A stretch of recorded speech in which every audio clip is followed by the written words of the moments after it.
Olá para você que acompanha a programação da TV Câmara Guarulhos. Nós começamos mais um Câmara em Pauta. E no programa de hoje nós vamos falar sobre um plebiscito popular que aconteceu em setembro, a fim de discutir a convocação de uma Assembleia Constituinte específica para alterar o sistema político brasileiro. Esse tema ficou em alta muito nos protestos de junho e julho de 2013 e foi até cogitado pela própria presidente Dilma.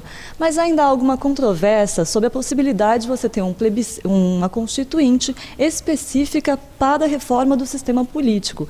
E para conversar sobre esse tema, nós recebemos o vereador do PT, Marcelo Seminaldo. É um prazer recebê-lo aqui na TV Câmara, Marcelo. Eu agradeço o convite, estou à disposição. E também Luiz Marcos Ferreira Júnior, que é do Comitê Municipal do Plebiscito da Constituinte e também é da CUT. É um prazer recebê-lo. Também agradeço a oportunidade. Mas antes da gente começar a discussão especificamente, a gente vai ver um vídeo produzido aqui pela TV Câmara que vai comentar um pouquinho como foi esse processo do plebiscito. Quase 8 milhões de brasileiros participaram do plebiscito popular que pede a convocação de uma Constituinte, ou seja, de uma Assembleia exclusiva para mudar a parte da Constituição Federal que trata do sistema político. A votação foi de 1º a 7 de setembro. Nós tivemos um total de votantes de 7.754.436 pessoas que votaram neste plebiscito. De todos os votos, 97,05% disseram sim a uma Constituinte exclusiva e soberana do sistema político, 2,57% disseram não, e tivemos aí 0,2% de votos brancos e 0,17% de votos que foram anulados. Aqui na Câmara também teve votação. Os vereadores participaram durante a sessão de 4 de setembro. A Procuradoria da Mulher também colheu votos entre os participantes do Cine Mulher. E uma urna ficou no saguão de entrada da Casa Legislativa. Em Guarulhos foram ao todo 35 urnas. Em coletiva de imprensa, os representantes do plebiscito popular disseram quais serão os próximos passos, incluindo a entrega do resultado aos 3 poderes em Brasília no mês de outubro. E já tem uma data marcada, que é a nossa ida a Brasília nos dias 14 e 15 de outubro para fazer a entrega oficial aos 3 poderes do resultado do plebiscito e, ao mesmo tempo, fazer uma grande plenária, uma grande assembleia com todos os militantes e dirigentes populares que se envolveram nesse trabalho. E a ideia é que a gente faça a entrega disso para a Presidenta da República, para o Presidente do Supremo, para o Presidente do Congresso Nacional, para dar continuidade à nossa luta. Qual é a continuidade?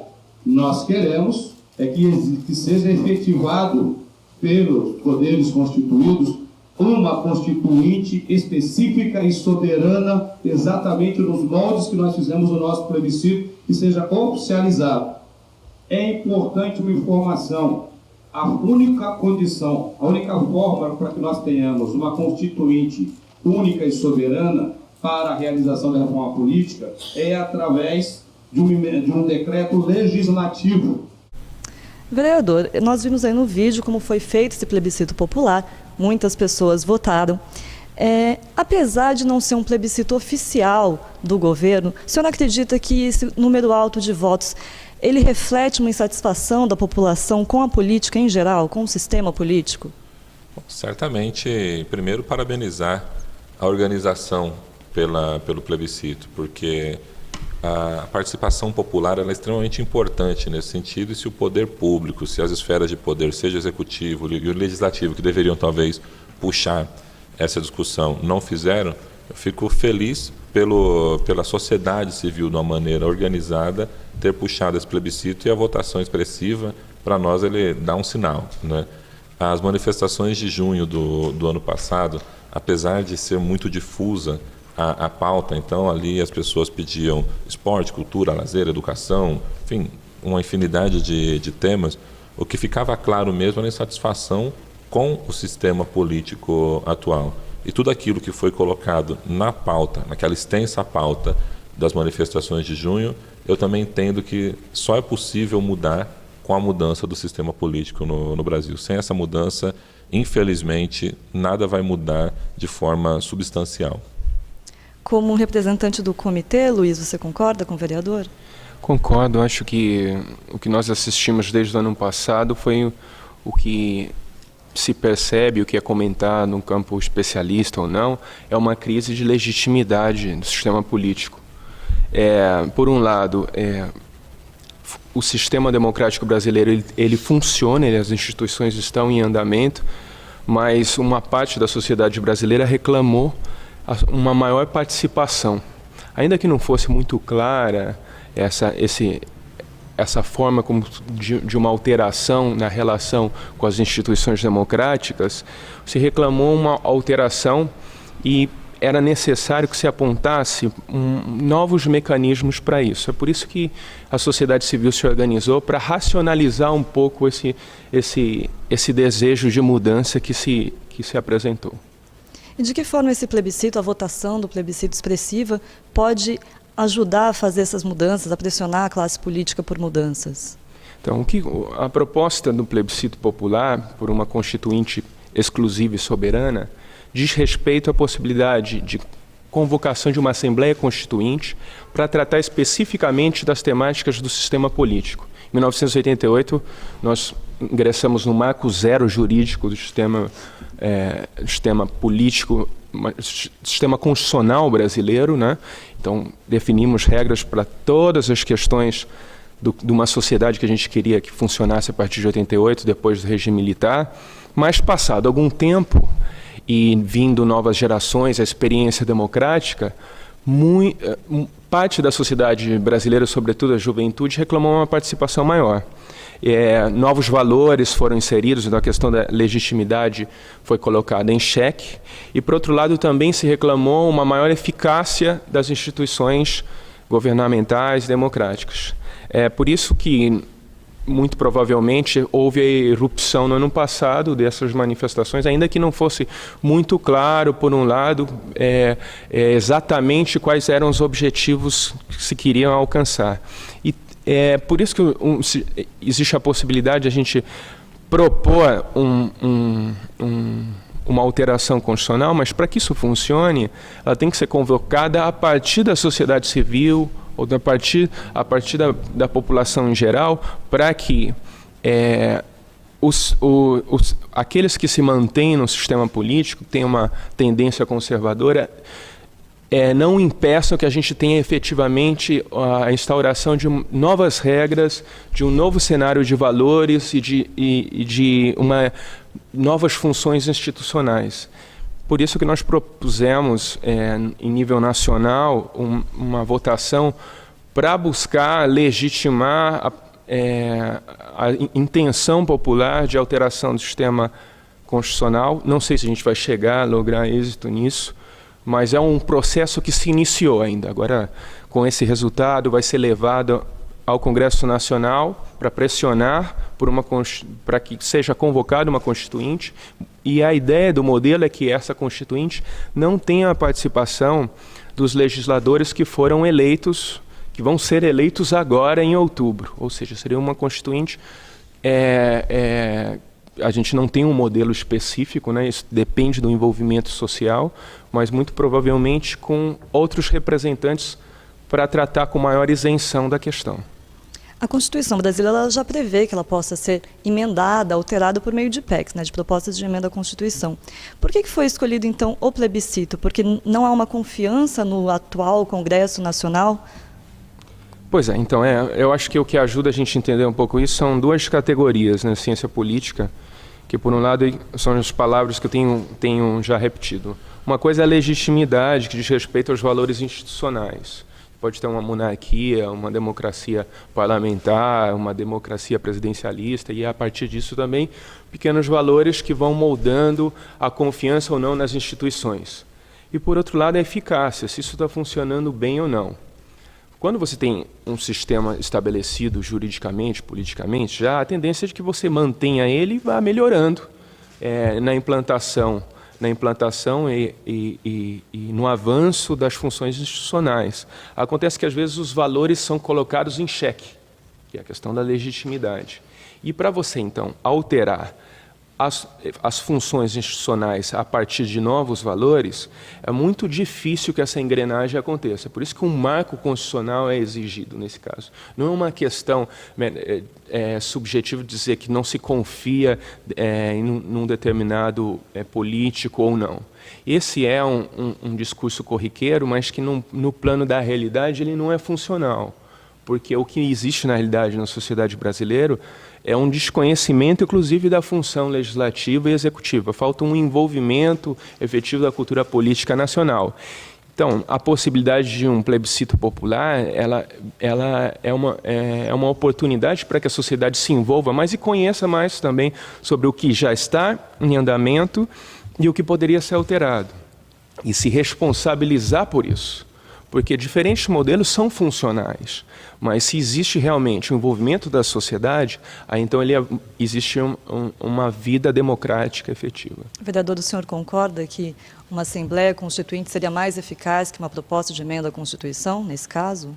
Eu concordo porque, como você vai mudar a regra do jogo, né, dificilmente aquelas pessoas que, em tese, serão prejudicadas com a mudança da regra do jogo, elas se colocarão para poder fazer a mudança da regra do jogo. Então, eu vou entrar em algumas questões já de mudança que eu acredito que deveriam ser feitas. O financiamento das campanhas, por exemplo, né, é uma questão extremamente complexa e polêmica, mas eu entendo que o financiamento deveria ser público e exclusivo de campanhas eleitorais. Isso você só consegue fazer com a participação exclusiva de pessoas que não estão envolvidas no processo. Porque hoje, por diferente que possa parecer, os maiores beneficiários com o atual sistema de financiamento particular das campanhas eleitorais são as próprias empresas que se beneficiam disso depois das eleições. Então, dificilmente alguém vai querer mexer nisso já eleito. Então, é necessário uma constituinte exclusiva para estar fazendo isso. Outra coisa é discutir se o voto vai ser distrital, se o voto vai ser distrital misto, se o voto vai ser em lista aberta, lista fechada. Então, tem uma série de questões que envolvem diretamente aqueles que teriam que votar se fosse através de uma PEC. Por isso, eu avalio que ter uma constituinte exclusiva é extremamente necessário. Agora, com relação a esses questionamentos de juristas, de você alterar só uma parte da Constituição, essa parte exclusiva de sistema político, como que o movimento encara essa questão para fazer uma constituinte de forma legal? Olha, o movimento ele tem uma postura muito mais política do que jurídica, a princípio. Ele sabe que muitas resistências por parte de parte dos parlamentares que possam não desejar uma alteração do sistema político, ou então também de setores econômicos conservadores, possam vir utilizar-se de expedientes jurídicos também para impedir essas ações. O fato é que o mais importante de tudo é a questão da cultura política nacional. As pessoas tenham um upgrade do que passamos no ano passado, de perceber que está em xeque a legitimidade política institucional no Brasil, mas racionalizar essas condições. É evidente, como o nobre vereador citou aqui, existem questões para serem definidas, por exemplo, em relação ao voto distrital, a representação atual do voto, como temos ou não, se poderia alterar. Muitos países que têm o voto distrital estudam o modelo brasileiro para alterá-lo. A questão específica é se os valores que são postos em xeque, se você muda as funções, se o povo e a sociedade civil acompanham isso e fazem da atuação política cotidiana mais forte e presente na relação com o poder representativo. Então, a gente não sabe ainda como vão ser as ações seguintes. O que se observa, a princípio, de comentadores na imprensa geral,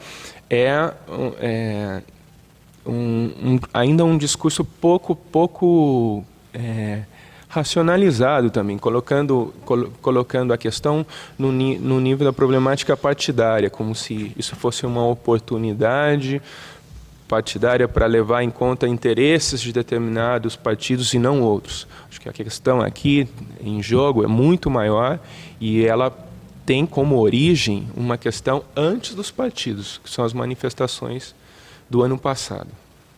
E de que forma seriam eleitos esses representantes para discutir especificamente a Assembleia Constituinte? O movimento já prevê algum tipo de seleção? Então, existem algumas propostas. O que a gente teve preocupação, a princípio até poucas semanas atrás, é estabelecer um questionamento se as pessoas teriam interesse ou não na alteração do sistema político a partir de uma reforma constitucional exclusiva, ou seja, de parte da Constituição. O que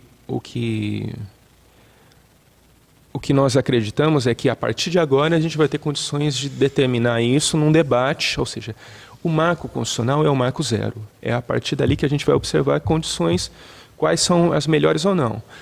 Poderia ser convocado pelo TSE uma eleição específica ou não, ou poderia ser apontado por partidos, ou poderia ser apontado pela sociedade civil. Isso é algo que a gente vai conhecer se a gente avançar um pouco mais nesse processo agora. Tá certo, a gente vai a um pequeno intervalo e volta daqui a pouquinho falando mais sobre esse plebiscito que pretende convocar uma Assembleia Constituinte no Brasil.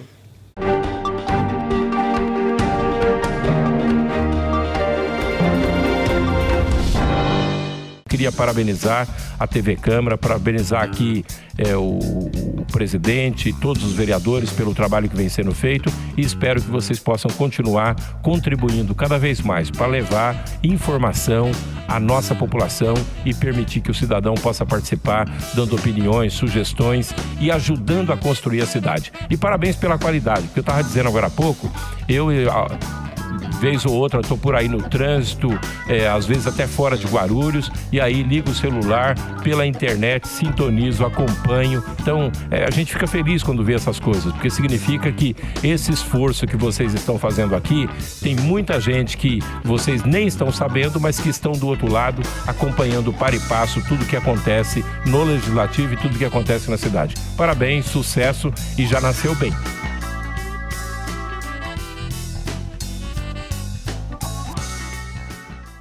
Exerça a sua cidadania e acompanhe as sessões ordinárias da Câmara de Guarulhos.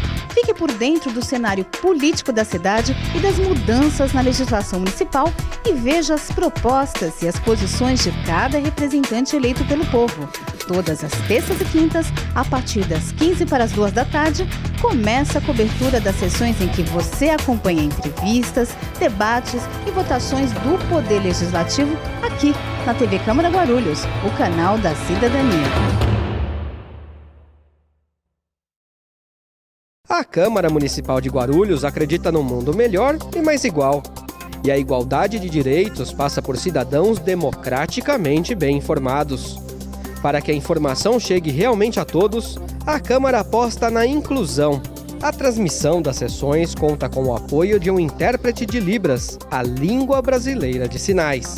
Assim, o deficiente auditivo também pode acompanhar tudo o que acontece na política da cidade e exercer, de fato, o papel de cidadão.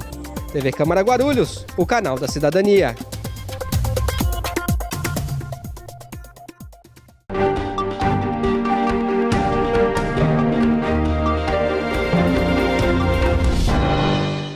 Voltamos com o Câmara em Pauta, hoje falando sobre o plebiscito para a convocação de uma Assembleia Constituinte que pretende alterar o sistema político do brasileiro.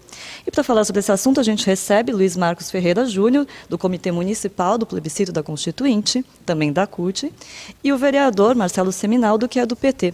A gente falava desse marco zero da Constituição brasileira com relação ao sistema político. Mas dentro desse marco zero, não haveria um risco de um retrocesso democrático quando você zera as regras? Então, na verdade, a gente não está alterando toda a Constituição. Inclusive, quando se instaura esse debate, existem algumas cláusulas pétreas que vão ser debatidas. As cláusulas pétreas são aquelas que dizem respeito ao marco fundamental da Constituição, que você não pode alterar. E no fundo, o que não se pretende alterar todas as condições. O que se pretende é debater o que está funcionando e o que não está funcionando, como eu já havia apontado há pouco tempo. Não é a crença específica, só a alteração institucional para mudar a eficácia de um sistema, ele não traz legitimidade efetivamente. E sim, Se não existe um acompanhamento da sociedade, a gente pode entrar num crack dessa legitimidade. Isso não é uma novidade, isso aconteceu no ano passado e a gente já tinha um marco constitucional vigente. O que a gente tem que observar é estimular a sociedade brasileira a ter um entendimento, se apropriar um pouco das regras do jogo político. Ela tem que se interessar um pouco mais. Então, não acredito, porque a democracia brasileira ela está já solidificada. O que a gente pretende é buscar alternativas para uma maior participação e participação com aproximação do sistema legislativo e do sistema executivo brasileiro por parte da sociedade civil e da população em geral. O senhor concorda, vereador? Concordo. Eu acho que a participação popular nesse aspecto ela é muito importante e as questões constitucionais, até falo por ser advogado, né? Cláusulas pétreas, eu entendo que nenhuma delas, na questão da mudança do regime político, estariam sendo movimentadas, né? Então, diz que o Brasil, na verdade, constitucionalmente falando, o Brasil é uma república federativa formada por estados de forma indissolúvel, né? Isso, por exemplo, é uma cláusula pétrea, isso não pode mudar nunca, né? Se a gente, ainda que as pessoas queiram. Independente de ser uma Assembleia Constituinte, não é possível. Não alterariam as cláusulas pétreas. Eu acredito que, nesse caso que a gente está discutindo aqui, a forma do brasileiro se manifestar politicamente, isso é possível de você mudar. E ficou claro em junho do ano passado que a maioria da população no Brasil não se sente representada pelo atual sistema político vigente, está claro, né? Aí é hora de a gente debater com a sociedade o que eles esperam, o que se quer do novo sistema político. Então, nós teremos o voto naquilo que eu estava falando no bloco anterior. O voto vai ser distrital misto, vai ser com lista aberta, lista fechada. Então, as pessoas têm que saber. Hoje a gente vive um problema de falência total dos partidos políticos, né? Então, eu acho que a salvação do sistema político do Brasil passa por essa reforma, né, por essa constituinte, porque o atual sistema está claro que os partidos políticos faliram, né? Hoje você pode votar, o voto ele é dado na pessoa, no caso do parlamento, né? E é um sistema meio estranho, porque você vota na pessoa, mas você elege as pessoas que estão dentro do partido, e a fidelidade partidária não é uma coisa que é levada em consideração. A pessoa hoje ela está num partido, no ano que vem ela está no outro, e no outro ano ela está no outro. Então, a fidelidade partidária é uma questão, para mim, que ela é fundamental. Eu, por exemplo, sou filiado ao Partido dos Trabalhadores desde os 16 anos. Então, eu estou com 36 a 20 anos que eu estou no mesmo partido. Então, acho que partido não é como peça de roupa que você troca sempre, né? Ou você acredita nos ideais daquilo que você defende, ou realmente você não deve trabalhar com política. Então, são várias questões que eu acredito que a gente tem que trabalhar, mas, em especial, eu foco no financiamento público de campanha, na fidelidade partidária, na discussão do voto, se ele vai ser a maneira que será, se vai ser distrital misto. Eu, por exemplo, eu discordo da posição do meu partido. Eu sou a favor do voto distrital misto. Então, tem uma série de questões que a gente tem que debater com a sociedade, as pessoas saberem o que a gente está votando, o que a gente está querendo mudar no nosso país. Nesse processo da Constituinte, será um debate aberto à população? Sim, né? E até na pergunta que você fez para o Luiz, imaginemos que isso não possa ser modificado através do plebiscito popular, né? Mas se tiver força política, o plebiscito popular, de tal maneira que você faça com que os agentes políticos que têm condições de fazer sejam obrigados a fazer, aí não tem jeito, né? Então você tem uma pressão política tamanha que, se não for feito da forma como as pessoas pressionaram, de novo tem manifestação, e as pessoas hoje, ninguém quer saber do povo contra você. Nós somos representantes do povo. Eu sou vereador nessa casa e, quando eu voto aqui, é o voto das pessoas que votaram em mim, é o voto, inclusive, das pessoas que não votaram em mim. Então, nós somos uma democracia representativa, né? E eu represento a sociedade aqui, e eu acredito que o sistema político, nesse sentido, tem que ser fortalecido, para as pessoas entenderem que é de forma representativa, que ela elege o seu parlamentar, e mais, da forma como será, e repito, distrital misto, em lista, o voto, a gente tem que discutir isso com a sociedade. E entrando nessa questão da reforma política, mesmo dos pontos que devem ser reformados, o senhor comentava do financiamento público de campanha, e neste momento nós estamos em campanha eleitoral, né, presidencial. Estima-se que 110 milhões de reais já foram gastos pelos candidatos. Também há uma pesquisa realizada pela Associação dos Consultores Legislativos e de Orçamento e Fiscalização da própria Câmara dos Deputados, que concluiu que cada deputado federal eleito gastou em média R$1 milhão durante a campanha. Então, esse financiamento público de campanha ele poderia oferecer condições igualitárias para todos que concorrem? Então, eu acredito que a gente deveria ter alguma coisa de barreira no sentido de você evitar que as pessoas saiam candidatas simplesmente pelo recurso que receberiam, né? Então, se um determinado partido numa eleição não atingir uma quantidade X de voto, ele perde a condição de ser partido porque ele não tem a representatividade necessária. E também não acredito que o financiamento público deveria ser em cifras astronômicas, né? Deveria ter um limite. Estabelece um limite de um valor, é o seguinte, o candidato A vai ter X, candidato B X, candidato C X. Você iguala o jogo, né? E inviabiliza que você tenha campanhas milionárias, porque hoje as pessoas elas acreditam que estão exercendo o seu poder de voto, né? Quando na verdade ela vai escolher dentre aqueles já escolhidos pelos financiadores de campanha. Então, é uma falsa democracia que a gente vive no Brasil através desse sistema, que ele é um sistema maléfico, né, para a nossa sociedade de uma maneira geral.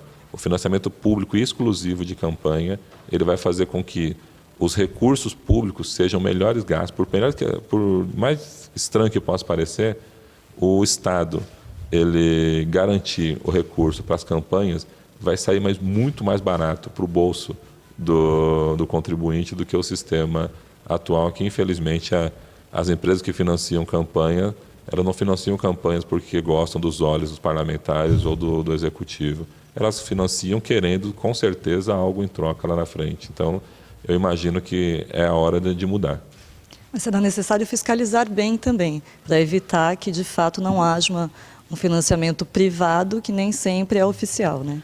Então, a gente que tem experiência em campanha, se você dá, sei lá, R$100 mil para alguém fazer uma campanha, para cada um dos candidatos, e uma campanha começa a ficar muito mais vistosa do que a outra, alguém vai ter que explicar a mágica que está fazendo, né? Então, existem mecanismos para isso. É lógico que vai se evitar 100%, não acredito que se evitará 100%, que o povo é criativo nesse negócio.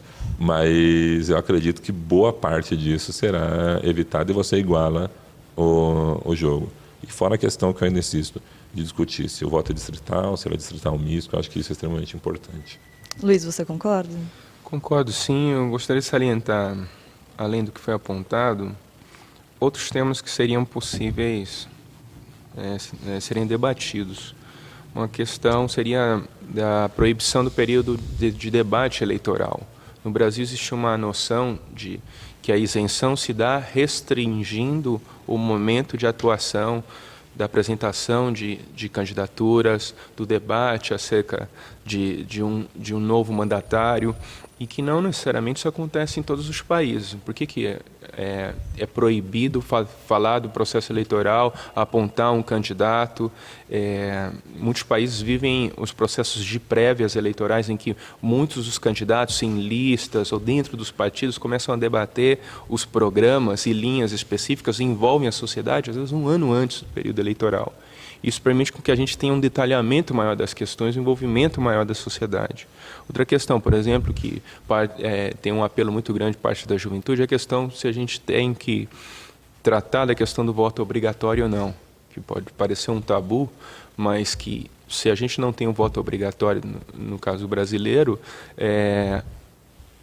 os grupos políticos que têm um maior envolvimento acabam sendo beneficiados e também a participação política. E, finalmente, também é importante salientar que a publicidade eleitoral, quando você restringe o financiamento público, ela pode ter regras determinadas que igualam condições entre partidos grandes e pequenos. E aí, então, as ideias ficam em evidência mais do que as pessoas. Além desses pontos, que outros vocês destacariam numa reforma política? Há alguns que defendem, inclusive, a extinção do Senado. Essa é uma bandeira histórica que o Partido dos Trabalhadores, quando foi fundado, uma das suas ideias era o fim do Senado, e eu continuo defendendo essa ideia, né? O Senado, na verdade, ele deveria ser uma casa revisora daquilo que é feito pela Câmara dos Deputados e acaba não funcionando dessa maneira. E o Judiciário acaba muitas vezes fazendo a função que deveria ser feita pelo Senado. Hoje o Senado ele acaba sendo um local para você fazer acomodação política. Pior do que isso, você elege um senador como se fosse um cargo para executivo, mas ele é legislativo, e você tem a história dos vices, que são uma coisa maluca. Então você imagina que você vota numa pessoa A para ser senadora, só que ela tem os vices dela, né? E aí ela de repente se afasta para cumprir uma outra função política ou não, e quem assume é o vice dela na chapa. Então não é o segundo colocado na disputa para o Senado. Então é um sistema muito louco, né? E eu acho que realmente deveria, na minha opinião, primeiro extinguir o Senado. Não tem, acumula a função à Câmara dos Deputados, e se mantido o Senado, a forma de escolha dos senadores não dá para ser dessa maneira, com os vices, tem primeiro vice, segundo vice, é coisa de doido, né? Então, realmente, eu acho que uma das funções dessa reforma também é discutir essa questão do Senado. Luiz, você defende essa ideia também? Olha, isso é uma questão que a gente tem que colocar em pauta com a sociedade. De fato, no caso brasileiro, o modelo federativo brasileiro tem um problema para além das regras jurídicas, que é a nossa tradição social. E o patrimonialismo brasileiro, regional, ele é muito forte e arraigado.